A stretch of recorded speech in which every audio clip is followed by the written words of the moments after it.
Welcome back, everyone, to today's Explainer. We've got a super highly requested device on deck today, and honestly, the buzz around this one is just massive. We're talking about the Vivo V70, and we're going to answer one burning question. Is this compact little device actually the ultimate camera-centric smartphone on the market right now? I mean, if you're hunting for flagship-level photography, but you're totally over carrying a giant brick in your pocket, and you want that sweet, sweet Zeiss camera collaboration, well, you're in the right place. We're going to break down the real-world performance, the highs, the absolute lows, and everything in between. Okay, let's dive into this. We've got 6 key areas to cover today. Review, context and price, design, build and display, the Zeiss camera experience, performance and gaming limits, battery and extra features, and of course, the final verdict. Kicking things off with Section 1, Review, Context, and Price, Navigating the Market. So, before we even think about geeking out over lenses or processors, we really have to ground ourselves in the current market reality of this phone. Because, let's be real, context is absolutely everything when you're deciding where to drop your hard-earned cash. And that brings us to the price tag. We are looking at roughly 58,000 BDT. Now, here is the kicker. And yeah, it's pretty frustrating.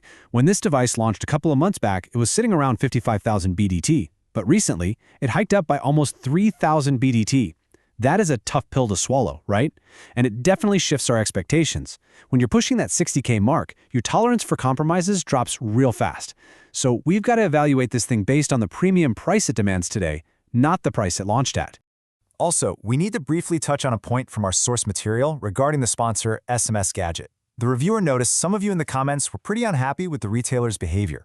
To keep things 100% transparent, the reviewer shared a great philosophy. They sourced the device just to give you the technical breakdown, but hey, you are completely free to buy it wherever you want. They also urged you to email specific details of any negative experiences so actual action can be taken instead of just leaving vague comments. This totally impartial approach lets us strip away all that outside noise and just focus purely on whether the phone itself is actually any good. Moving right along to Section 2, Design, Build, and Display, the Physical Foundation. You know, Vivo made some really deliberate choices here to cater to those of us who are just exhausted by giant, bulky phones. It's honestly incredible how they packed such premium build qualities into a relatively standard compact 6.59-inch size. You're getting this ultra-sleek metal frame paired with a gorgeous frosted glass back. It gives it a fantastic in-hand feel with, honestly, perfect weight distribution. Plus, it rocks an IP68 and 69 rating, meaning it can survive a dunk in the water without breaking a sweat. The display? Oh, it's a vibrant AMOLED HDR10 Plus panel pushing an adaptive 120Hz refresh rate. That means incredible brightness, even when you're out in the sun. But hey, quick pro tip. Even though it features Shot-X sensation glass protection, our source strongly advises slapping a screen protector on there anyway. You never want to test your luck with a random drop, right? That being said, the physical design isn't totally flawless. There's one minor, kind of annoying hardware quirk you definitely need to know about. The side buttons are ridiculously sensitive, like they barely have any firm tactile resistance, so a super light brush against them can accidentally wake up your screen or trigger an action in your pocket. The fix, though? Super simple. Just put a case on it. A standard phone case adds exactly enough depth to recess those buttons and completely eliminates all those accidental presses. Easy peasy. All right, on to Section 3, the Zeiss camera experience. Highs and lows. Okay, let's be real. This is what you're really here for. Vivo has marketed this thing heavily as a camera-first device, and we're going to give you the whole sandwich look at this setup. We'll start with the brilliant main lens, drop down into the seriously disappointing wide lens, and then finish strong with the stellar portraits. So here's the stark reality. On one hand, the 50-megapixel main sensor is it's phenomenal. It delivers sharp, wonderfully vibrant images that don't look overly fake or saturated. It's got excellent dynamic range, and the optical image stabilization keeps your low-light shots super crisp. But then, there's the 8-megapixel ultra-wide. For a phone costing nearly 58,000 BDT, this lens feels completely out of place. It produces results you'd honestly expect from a budget 20K phone. It struggles heavily in low light, and it completely lacks the ability to shoot 4K video. It's a really noticeable bottleneck on an otherwise premium camera setup. But let's bounce right back to the positives, because the true superpower of this phone lies in its portrait mode.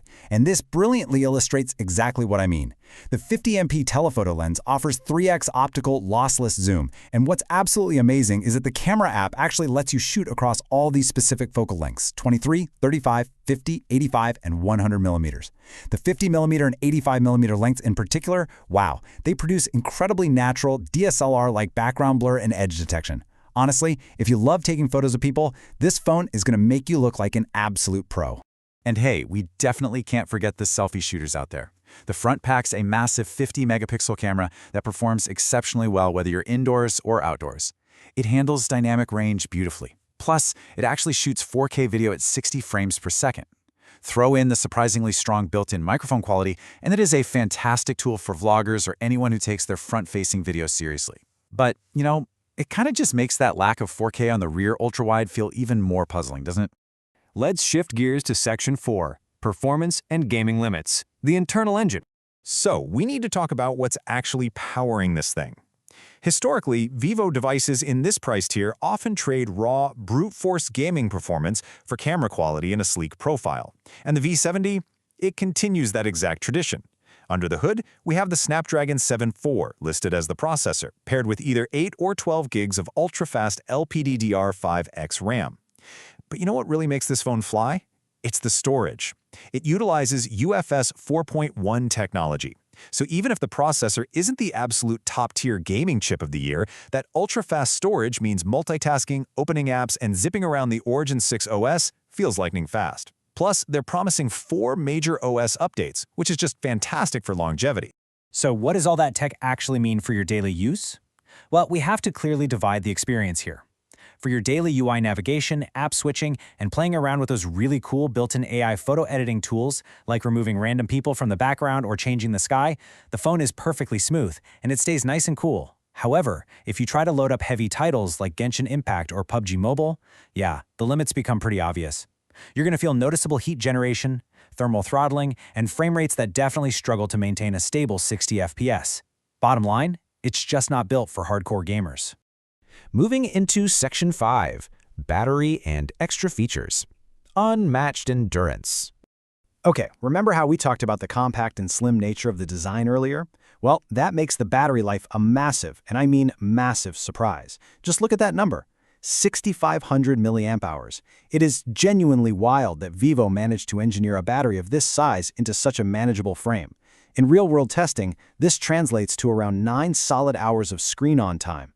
For the vast majority of us, that makes this an easy 1.5 to 2-day phone. You are absolutely not going to have battery anxiety with the V70. And when you do eventually have to plug it in, it supports blazing fast 90W wired charging, which tops up that huge cell incredibly fast. It even supports bypass charging. That is so great for preserving battery health if you're stuck doing intensive tasks while it's plugged into the wall. We do have to point out a slight disappointment though: no wireless charging. At nearly 58,000 BDT, that's a premium feature a lot of people just expect to be included as standard. Just to round out the hardware, Vivo threw in some really excellent quality of life additions.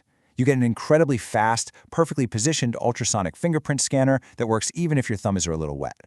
You've got loud, clear stereo speakers, really tight and strong haptic feedback for a premium typing feel, and, of course, full modern connectivity including NFC. All these little elements together ensure that your moment-to-moment interactions with the phone feel genuinely flagship level. And finally, Section 6, the final verdict. Is this phone actually for you? We've covered the incredible highs of that camera system, the noticeable lows of the gaming performance, and the sheer unkillable endurance of the battery. So, the crucial point is, who should actually go out and buy this thing? Is the Vivo V70 the ultimate flagship killer for your specific needs? That's the question you've got to ask yourself right now. You've seen the breakdown. You know exactly where this phone excels and where it cuts corners to hit its price point. Now it's time to weigh all of that against how you actually use your smartphone every single day. Based on the source's extensive real-world testing, here is the definitive breakdown. You should definitely buy this phone if your #1 priority is a top-tier main camera, absolutely stunning portrait shots, a battery that just won't quit, and a super sleek daily experience. Seriously, if you're a casual user who just loves taking great photos, this is a top-tier contender. On the flip side, avoid this phone if you are a hardcore mobile gamer or if you're a landscape photographer who relies heavily on a high-quality ultrawide lens, because that 8MP sensor is just going to let you down. I'm going to leave you with his final thought. At nearly 58,000 BDT, a price point that really demands excellence, are the incredible highs of that Zeiss camera module and massive battery enough to make you overlook the gaming limits and that budget ultra-wide lens. It's a really fascinating trade-off, isn't it? Thank you so much for joining me for this explainer. I hope this deep dive brought you the clarity you needed. Let us know your thoughts on that final question. Keep exploring, and I'll catch you on the next one.